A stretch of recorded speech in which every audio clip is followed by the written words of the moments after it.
ಯಾರಿಗೆ ಬಿಹಾರ? ನಿತೀಶ್ ಕುಮಾರ್ ಮತ್ತೆ ಅಧಿಕಾರವನ್ನ ಹಿಡಿತಾರಾ ಅಥವಾ ಮಹಾಗಠಬಂಧನ್ನ ಕೈ ಮೇಲಾಗುತ್ತಾ? ಫಲಿತಾಂಶ ಕ್ಲಿಯರ್ ಕಟ್ ಆಗಿ ಗೊತ್ತಾಗೋಕೆ ಇನ್ನೇನು ಕೆಲವೇ ಗಂಟೆಗಳು ಸಾಕು ಅನ್ಸುತ್ತೆ. ಬಹುಶಃ ಒಂದು ಗಂಟೆನಲ್ಲಿ ಒಂದು ಕ್ಲಿಯರ್ ಪಿಕ್ಚರ್ ಸಿಗುತ್ತೆ. ಟ್ರೆಂಡ್ ಯಾರ ಕಡೆಗಿದೆ ಅನ್ನೋದು ಗೊತ್ತಾಗುತ್ತೆ. ಸದ್ಯದ ನಂಬರ್ಸ್ನ ಗಮನಿಸ್ತಾ ಇದ್ದೀರಿ. ಎನ್ಡಿಎ ಮೈತ್ರಿಕೂಟ 32 ವಿಧಾನಸಭಾ ಕ್ಷೇತ್ರದಲ್ಲಿ ಮುನ್ನಡೆಯನ್ನ ಕಾಯ್ದುಕೊಂಡಿದೆ. 243 ವಿಧಾನಸಭಾ ಕ್ಷೇತ್ರ ಒಟ್ಟಾಗಿರೋದು. 122 ಕ್ಷೇತ್ರದಲ್ಲಿ ಯಾರು ಗೆಲ್ಲೋದಕ್ಕೆ ಸಕ್ಸಸ್ ಆಗ್ತಾರೋ, ಸಿಂಪಲ್ ಮೆಜಾರಿಟಿಯನ್ನ ಪಡೆಯೋದಕ್ಕೆ ಯಶಸ್ವಿ ಆಗ್ತಾರೋ ಅವರು ಅಧಿಕಾರವನ್ನ ಸ್ಥಾಪನೆ ಮಾಡಿದ ಹಾಗೆ. ಒಟ್ಟು 32 ವಿಧಾನಸಭಾ ಕ್ಷೇತ್ರದಲ್ಲಿ ಎನ್ಡಿಎ ಮೈತ್ರಿಕೂಟ ಜೆಡಿಯು ಬಿಜೆಪಿ ಮೈತ್ರಿಕೂಟಕ್ಕೆ ಮುನ್ನಡೆ ಇದೆ. ಮಹಾಗಠಬಂಧನ್ 20 ವಿಧಾನಸಭಾ ಕ್ಷೇತ್ರದಲ್ಲಿ ಮುನ್ನಡೆಯನ್ನ ಕಾಯ್ದುಕೊಂಡಿದೆ. ಅಲ್ಲಿಗೆ ಅಂತರ 12. ಜನಸುರಾಜ್ ಪಕ್ಷ 2 ವಿಧಾನಸಭಾ ಕ್ಷೇತ್ರದಲ್ಲಿ ಮುನ್ನಡೆಯನ್ನ ಕಾಯ್ದುಕೊಳ್ಳುವಲ್ಲಿ ಸಕ್ಸಸ್ ಆಗಿದೆ. ಇತರರು ಇದುವರೆಗೂ ಯಾವುದೇ ಕ್ಷೇತ್ರದಲ್ಲಿ ಮುನ್ನಡೆಯನ್ನ ಕಾಯ್ದುಕೊಂಡಿಲ್ಲ. ಮಹಾಗಠಬಂಧನ್ 32, ಮಹಾಗಠಬಂಧನ್ 20, ಎನ್ಡಿಎ ಮೈತ್ರಿಕೂಟ 32. ಜನಸುರಾಜ್ ಪಕ್ಷ ಎಲ್ಲರೂ ಕುತೂಹಲದಿಂದ ನೋಡ್ತಾ ಇರುವಂತಹ ಪಕ್ಷ 2 ಕ್ಷೇತ್ರದಲ್ಲಿ ಮುನ್ನಡೆಯನ್ನ ಕಾಯ್ದುಕೊಳ್ಳುವಲ್ಲಿ ಸಕ್ಸಸ್ ಆಗಿದೆ.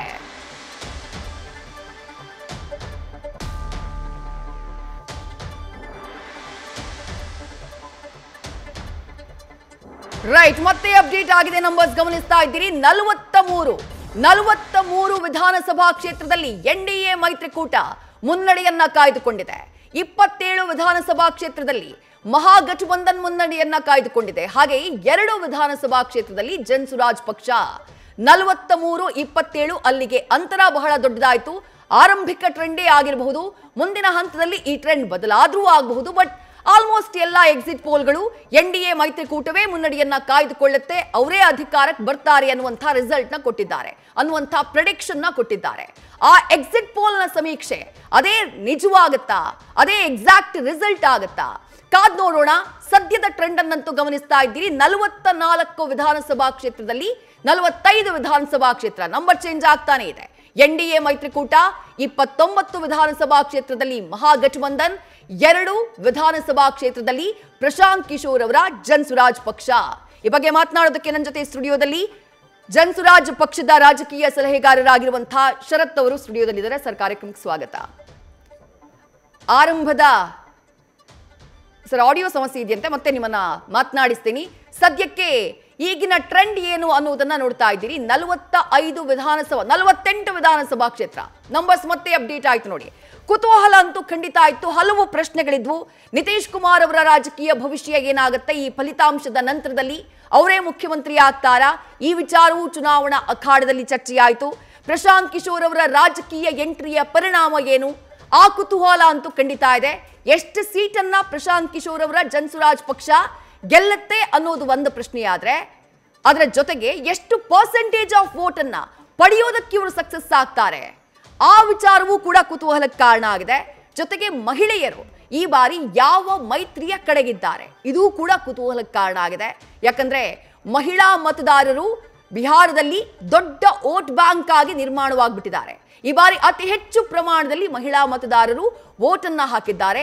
ಗ್ಯಾರಂಟಿಗಳ ಮಹಾಪೂರ 2 ಕಡೆಯಿಂದ ಹರಿದಿದೆ ಮಹಿಳಾ ಮತದಾರರನ್ನ ಸೆಳೆಯೋದಕ್ಕೆ.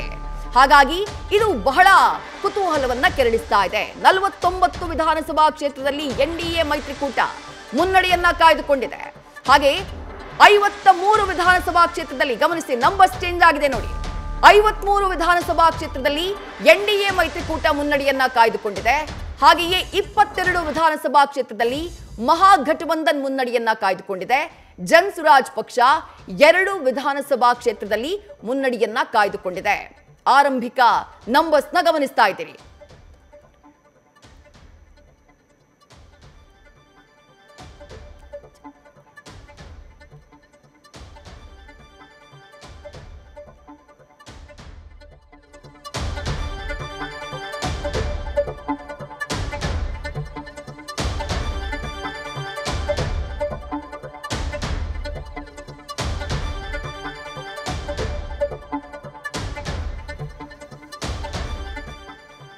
ನಂಬರ್ಸ್ ನೋಡ್ತಾ ಇದ್ದೀರಿ. 56 ವಿಧಾನಸಭಾ ಕ್ಷೇತ್ರದಲ್ಲಿ ಎನ್ಡಿಎ ಮೈತ್ರಿಕೂಟ, 29 ವಿಧಾನಸಭಾ ಕ್ಷೇತ್ರದಲ್ಲಿ ಮಹಾಗಠಬಂಧನ್, 2 ವಿಧಾನಸಭಾ ಕ್ಷೇತ್ರದಲ್ಲಿ ಜನಸುರಾಜ್ ಪಕ್ಷ ಮುನ್ನಡೆಯನ್ನ ಕಾಯ್ದುಕೊಂಡಿವೆ.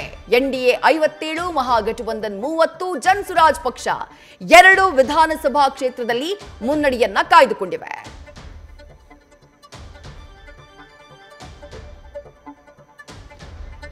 ಒಟ್ಟು 243 ವಿಧಾನಸಭಾ ಕ್ಷೇತ್ರಗಳು. ಯಾರೇ ಗೆಲ್ಲಬೇಕು, ಅಧಿಕಾರವನ್ನ ಹಿಡಿಬೇಕು ಅಂದ್ರೂ 122 ಸೀಟುಗಳನ್ನ ಗೆಲ್ಲಬೇಕು. ಸದ್ಯಕ್ಕೆ ನಮ್ಗೆ ಲಭ್ಯವಾಗ್ತಾ ಇರುವಂತಹ ನಂಬರ್ಸ್ 92 ವಿಧಾನಸಭಾ ಕ್ಷೇತ್ರಗಳದ್ದು. ಯಾರ್ಯಾರ ನಂಬರ್ಸ್ ಏನು ಅನ್ನೋದನ್ನ ಟಿವಿ ಸ್ಕ್ರೀನ್ ನಲ್ಲಿ ನೋಡ್ತಾ ಇದ್ದೀರಿ. ಬಿಜೆಪಿ ಅಂದ್ರೆ ಎನ್ಡಿಎ ಮೈತ್ರಿಕೂಟ 60, ಮಹಾಗಠಬಂಧನ್ 30, ಹಾಗೆಯೇ ಜನಸುರಾಜ್ ಪಕ್ಷ 2 ಕ್ಷೇತ್ರದಲ್ಲಿ ಮುನ್ನಡೆಯನ್ನ ಕಾಯ್ದುಕೊಂಡಿವೆ.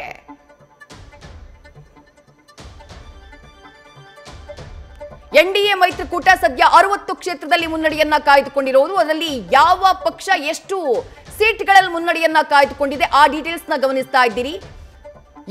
ಮಹಾಗಠಬಂಧನ್ ಆರ್ಜೆಡಿ 21, ಕಾಂಗ್ರೆಸ್ 5 ಕ್ಷೇತ್ರದಲ್ಲಿ ಮುನ್ನಡೆಯನ್ನ ಕಾಯ್ದುಕೊಂಡಿದ್ದಾವೆ. ಎನ್ಡಿಎ ಮೈತ್ರಿಕೂಟ 61 ಕ್ಷೇತ್ರದಲ್ಲಿ ಮುನ್ನಡೆಯನ್ನ ಕಾಯ್ದುಕೊಂಡಿರುವುದು. ಅದರಲ್ಲಿ ಜೆಡಿಯು 26, ಬಿಜೆಪಿ 27, ಚಿರಾಗ್ ಪಾಸ್ವಾನ್ರ ಎಲ್ಜೆಪಿ 3 ವಿಧಾನಸಭಾ ಕ್ಷೇತ್ರದಲ್ಲಿ.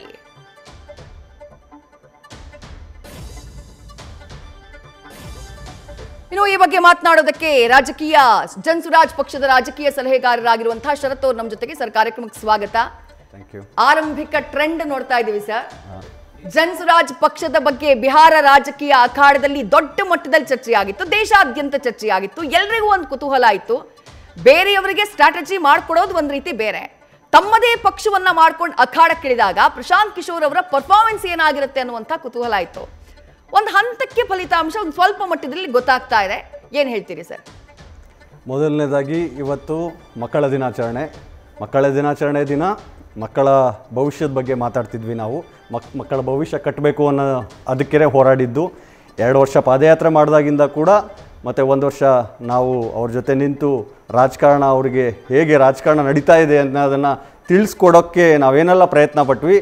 ಅದರಲ್ಲಿ ನಾವು ಸ್ವಲ್ಪ ಮಟ್ಟಿಗೆ BJP ಈ NDA ಮತ್ತು ಮಹಾಗಠಬಂಧನ್ ಅವರು ಮಾಡಿರೋ ಸ್ಟ್ರಾಟಜಿ ಮುಂದೆ ನಾವು ಸ್ವಲ್ಪ ಕಡಿಮೆ ಮಾಡಿದ್ದೀವಿ. ಅಂದರೆ ನಮ್ಮ ಸ್ಟ್ರಾಟಜಿ ಸ್ವಲ್ಪ ಫೇಲ್ ಆಗಿದೆ ಅಂತ ನಾನು ಒಪ್ಕೋತೀನಿ. ಯಾಕೆ ಈ ಮಾತನ್ನು ಹೇಳ್ತೀನಿ ಅಂದರೆ, ನೋಡಿ, BJP ಅವರಾಗಲಿ NDAದವರಾಗಲಿ ಈ ವೋಟಿಂಗ್ ಶೇರ್ ಬಂದಾಗ ಲಾಸ್ಟ್ ಟೈಮಲ್ಲಿ ಎರಡನೇ ಫೇಸಲ್ಲಿ ಹೆಣ್ಮಕ್ಳು ಸ್ಪೆಷಲಿ ಜಾಸ್ತಿ ವೋಟಿಂಗ್ ಮಾಡಿದ್ದಾರೆ. ಅಂದರೆ ಆಲ್ಮೋಸ್ಟ್ 72% ಆಗಿದೆ. ಯಾಕೆ ಇದನ್ನು ಮಾಡಿದ್ರು ಅಂದಾಗ, ನಿತೀಶ್ ಕುಮಾರ್ ಅವರು 2007ರಲ್ಲಿ ಜೀವಿಕಾ ದೀದಿ ಅನ್ನೋರನ್ನ ಇಂಟ್ರಡ್ಯೂಸ್ ಮಾಡ್ತಾರೆ. ಅಂದರೆ ಸ್ಮಾಲ್ ಹೌಸ್ ಹೋಲ್ಡ್ ಗ್ರೂಪ್ಸಿಗೆ ಹೆಲ್ಪ್ ಆಗಲಿ ಅನ್ನೋ ಕಾರಣಕ್ಕೆ ಇದನ್ನು ತರ್ತಾರೆ. ಇವತ್ತು ಈ ನಂಬರು ಮತ್ತು ಈ ವೋಟಿಂಗ್ ಶೇರು ಇದು ಈ ವೋಟ್ ಚೋರಿ ಆಗೋಕ್ಕೆ ಇದು ಒಂದು ಕಾರಣ. ಯಾಕಂದರೆ ಇವ್ರನ್ನ ಯೂಸ್ ಮಾಡಿಕೊಂಡು ಇವರು ಬೂತ್ ಮಟ್ಟದಲ್ಲಿ ಅವರು ಈ 10,000 ಏನು ಹಾಕಿದ್ದಾರೆ ಅದನ್ನು ನಿಮಗೆ ಮತ್ತೆ ಬರಬೇಕು, ನಿಮಗೆ ನಿತೀಶ್ ಕುಮಾರ್ ಮತ್ತು BJP ಸರ್ಕಾರ ಬಂದರೆ ತುಂಬ ಹೆಲ್ಪ್ಫುಲ್ ಆಗುತ್ತೆ, ನೀವು ಇವ್ರಿಗೆ ವೋಟ್ ಮಾಡಬೇಕು ಅಂತ ಹೇಳಿ ಇವರು ಪ್ರತಿ ಸೆಕೆಂಡ್ ಫೇಸಲ್ಲಿ 122 ಕ್ಷೇತ್ರದಲ್ಲೂ ಬೂತ್ ಒಳಗಡೆ ಕೂತ್ಕೊಂಡು ಡೈರೆಕ್ಟಾಗಿ ನಿತೀಶ್ ಮತ್ತು NDAಗೆ ವೋಟ್ ಕೇಳಿದ್ದಾರೆ. ಇದು ಕಾನೂನು ಅಪರಾಧ. ಇದನ್ನು ನಾವು ಸುಮಾರು ಕಡೆ ಎಲ್ಲ ಮೀಡಿಯಾ ಚಾನಲ್ಸಲ್ಲೂ ಬರ್ತಿದೆ. ಆದ್ರೂ ಈಗ ಸರ್ಕಾರ ಡಬಲ್ ಇಂಜಿನ್ ಸರ್ಕಾರ, ಇದು ಇವ್ರದ್ದು ಡೆವಲಪ್ಮೆಂಟ್. ಆ್ಯಕ್ಚುಲಿ ಇದನ್ನು ಯಾವ ಥರ ತಗೋಬೇಕು, ಯಾವ ಥರ ತಗೋತಿದ್ದಾರೆ ಬಿಹಾರ ಸರ್ಕಾರ, ಮತ್ತು ಜನರು ಯಾವ ಥರ ತಗೋತಾರೆ ಅನ್ನೋದನ್ನು ಎಲ್ಲರೂ ಯೋಚನೆ ಮಾಡಬೇಕು. ಅಲ್ಲ, ಇದೊಂದು ಫ್ಯಾಕ್ಟರ್ ಇರ್ಬೋದು, ನಾನು ಅದನ್ನು ತಳ್ಳಿ ಹಾಕೋದಕ್ಕೆ ಹೋಗೋದಿಲ್ಲ. ಇದು ಒಂದು ರೀಸನ್ ಆಗಿರ್ಬಹುದು, ಬಟ್ ಇದು ಒಂದೇ ರೀಸನ್ನ NDA ಮೈತ್ರಿಕೂಟಕ್ಕೆ ಜನ ಜೈಕಾರ ಹಾಕೋದಕ್ಕೆ? ಇದು ಒಂದು ಫ್ಯಾಕ್ಟರ್. ಸರಿ, ನೀವು ಹೇಳ್ದಂಗೆ ಇದೊಂದೇ ಫ್ಯಾಕ್ಟ್ರು. ಅಲ್ಲಿ ಡೆವಲಪ್ಮೆಂಟ್ ಅಂತೂ ಏನೂ ಕಂಡಿಲ್ಲ, ಅವ್ರಿಗೂ ಗೊತ್ತು. ಡೆವಲಪ್ಮೆಂಟ್ ಅಂದರೆ ಇವ್ರದ್ದು ಇನ್ನೊಂದು ಡೆವಲಪ್ಮೆಂಟ್ ಅಂತ ನಾನೊಂದು ಹೇಳ್ತೀನಿ ಮೇಡಮ್. ಆಗಸ್ಟ್ 29ಗೆ ಪ್ರಧಾನಿ ಮೋದಿಯವರಿಂದ ಮುಖ್ಯಮಂತ್ರಿ ರೋಜ್ಗಾರ್ ಯೋಜನೆಯಲ್ಲಿ ಸುಮಾರು 75 ಲಕ್ಷ ಮಹಿಳೆಯರಿಗೆ 7,500 ಕೋಟಿ ದುಡ್ಡು ಹಾಕಿಸ್ತಾರೆ. ಅದಾದಮೇಲೆ ಅಕ್ಟೋಬರ್ 3ನೇ ತಾರೀಕು 25 ಲಕ್ಷ ಮಹಿಳೆಯರಿಗೆ ಇನ್ನೂ ದುಡ್ಡು ಹಾಕಿಸ್ತಾರೆ, 10,000 ರೂಪಾಯಿ. ಅಕ್ಟೋಬರ್ 6ಗೆ ಎಲೆಕ್ಷನ್ ನೋಟಿಫಿಕೇಶನ್ ಮಾಡುತ್ತೆ, ಯಾವಾಗ ಎಲೆಕ್ಷನ್ ಆಗಬೇಕು ಅಂತ. ನವೆಂಬರ್ 6ಗೆ ಫಸ್ಟು ಎಲೆಕ್ಷನ್ ನಡೆಯುತ್ತೆ. ಅವತ್ತು ಕೂಡ ಅಕ್ಟೋಬರ್ 6 ಕೂಡ ಇವರು 21 ಲಕ್ಷ ಮಹಿಳೆಯರಿಗೆ 10,000 ದುಡ್ಡು ಹಾಕಿಸ್ತಾರೆ. ಇದು ಇವ್ರ ಡೆವಲಪ್ಮೆಂಟ್.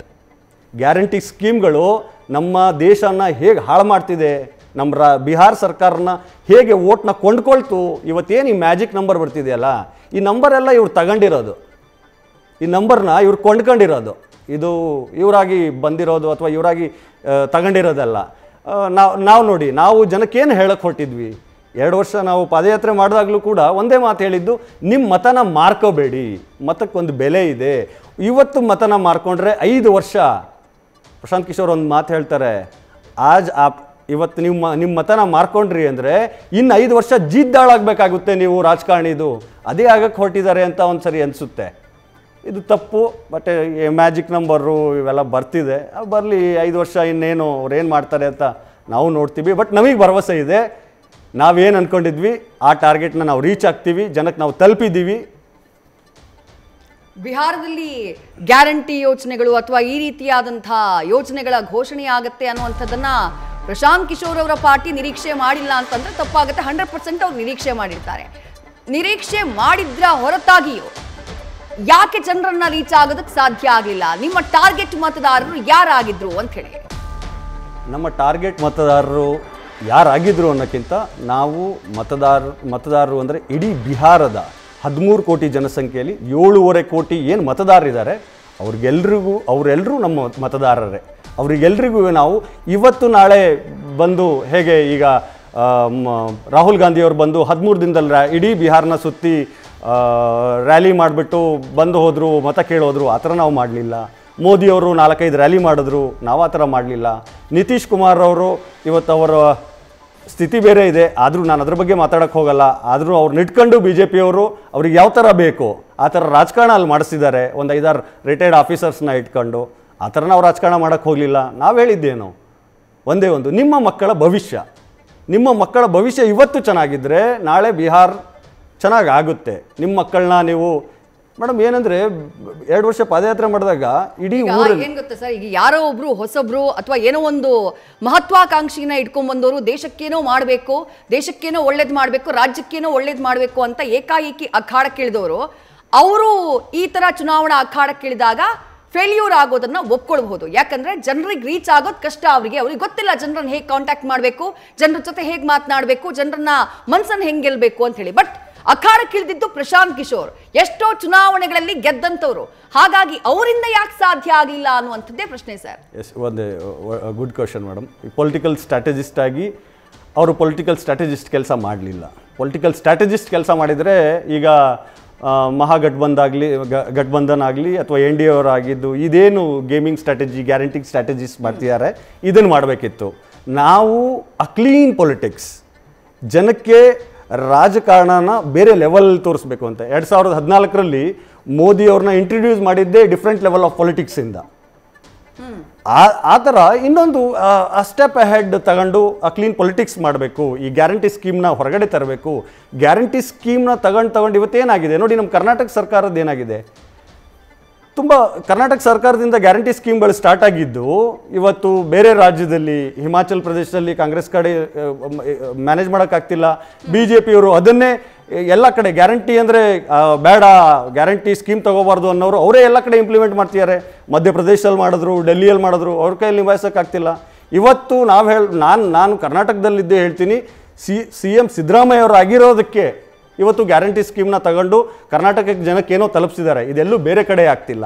ಇಂಥ ಸ್ಕೀಮ್ಗಳು ಬಿಹಾರ ಅಂತ 7.5 ಕೋಟಿ ಜನಸಂಖ್ಯೆ ಇರೋ ಪ್ಲೇಸಲ್ಲಿ ಈ ಗ್ಯಾರಂಟಿ ಸ್ಕೀಮ್ಗಳು ವರ್ಕೌಟ್ ಆಗಲ್ಲ. ಅದರಲ್ಲಿ ನಿತೀಶ್ ಕುಮಾರ್ ತೇಜಸ್ವಿ ಯಾದವ್ ಅವರು ಮತ್ತು ಕಾಂಗ್ರೆಸ್ ಎರಡೂ ಸೇರಿ ಸೇಮ್ ಗ್ಯಾರಂಟಿ ಸ್ಕೀಮ್ ಏನು ಇಂಪ್ಲಿಮೆಂಟ್ ಆಗಿದೆ ಅದನ್ನೇ ಅಲ್ಲಿ ಬಿಹಾರಲ್ಲಿ ಇಂಪ್ಲಿಮೆಂಟ್ ಮಾಡೋಕ್ಕೆ ಹೋಗಿದ್ದಾರೆ. ಅಧಿಕಾರದ ಆಸೆಗೆ ತೇಜಸ್ವಿ ಯಾದವ್ ಅವರು ಇನ್ನೂ ಮುಂದೆ ಹೋಗಿ ಒಂದು ಮಾತು ಹೇಳ್ತಾರೆ, ಪ್ರತಿಯೊಂದು ಮನೆಗೂ ನಾನು ಉದ್ಯೋಗ ಕೊಡ್ತೀವಿ ಅಂತ ಹೇಳಿದ್ರು, ಪ್ರತಿಯೊಂದು ಮನೆಗೂ ಗೌರ್ಮೆಂಟ್ ಜಾಬ್ ಕೊಡ್ತೀನಿ ಅಂತಾರೆ. 2,75,00,000 ಮನೆಗಳಿದ್ದಾವೆ. ಇಡೀ ದೇಶದಲ್ಲಿ ಅಷ್ಟು ಜನಕ್ಕೆ ಸರ್ಕಾರಿ ಕೆಲಸ ಕೊಡೋಕ್ಕಾಗಲ್ಲ. ಇವ್ರು ಹೇಳ್ತಾರೆ 2,75,00,000. ಇವೆಲ್ಲ ಹಾಸ್ಯಾಸ್ಪದ, ಇವೆಲ್ಲ ಮಾತಾಡಬಾರ್ದು. ಇಲ್ಲಿ ಈ ಮ್ಯಾಜಿಕ್ ನಂಬರ್ ಏನೆಲ್ಲ ಬರ್ತಿದೆ, ಇವತ್ತೇನೇ ರಿಸಲ್ಟ್ ಬಂದರೂ ಕೂಡ ಇದೆಲ್ಲ ಕೊಂಡ್ಕೊಂಡಿರೋ result. Okay, but then result is result madam. Numbers ನೋಡಿ, ಅದಕ್ಕೆ ತಾನೇ ರಾಜಕಾರಣದಲ್ಲಿ 5 ವರ್ಷ ಯಾಕೆ ಒಂದು ಮತದಾನಕ್ಕೆ ಟೈಮ್ ಇಟ್ಕೋತಾರೆ ಹೇಳಿ? ಅರಿವಾಗಕ್ಕಿದು, ಜನಕ್ಕೆ ಅರಿವಾಗಕ್ಕೆ 5 ವರ್ಷ ಟೈಮ್ ಇಟ್ಕೊಂಡಿದ್ದಾರೆ. ಇವತ್ತು ನಾವ್ ಹೇಳಿದ್ದು ಇವತ್ತು ಅರ್ಥ ಆಗಿರಬಹುದು, ಆಗಿಲ್ಲದೆ ಇರಬಹುದು. ಸರ್ 20 ವರ್ಷ ಆಗೋಯ್ತು, ಈಗ ಮತ್ತೊಂದು ಟರ್ಮಿಗೆ ಅವ್ರು ಹೆಜ್ಜೆ ಇಡ್ತಿದ್ದಾರೆ. ರೈಟ್, ನಂಬರ್ಸ್ ನ ಗಮನಿಸ್ತಾ ಇದ್ದೀರಿ. 75 ವಿಧಾನಸಭಾ ಕ್ಷೇತ್ರದಲ್ಲಿ 78 ವಿಧಾನಸಭಾ ಕ್ಷೇತ್ರದಲ್ಲಿ NDA ಮೈತ್ರಿಕೂಟ ಮುನ್ನಡೆಯನ್ನ ಕಾಯ್ದುಕೊಂಡಿದೆ. ಮಹಾಗಠಬಂಧನ್ 47 ವಿಧಾನಸಭಾ ಕ್ಷೇತ್ರದಲ್ಲಿ ಮುನ್ನಡೆಯನ್ನ ಕಾಯ್ದುಕೊಂಡಿದೆ. ಜೊತೆಗೆ ಜನ್ಸುರಾಜ್ ಪಕ್ಷ 2 ಕ್ಷೇತ್ರದಲ್ಲಿ ಮುನ್ನಡೆಯನ್ನ ಕಾಯ್ದುಕೊಳ್ಳುವಲ್ಲಿ ಸಕ್ಸಸ್ ಆಗಿದೆ. ಇತರರಿಗೆ ಸಂಬಂಧಪಟ್ಟ ಹಾಗೆ ಇದುವರೆಗೆ ಯಾವುದೇ ಮುನ್ನಡೆ ಇಲ್ಲ.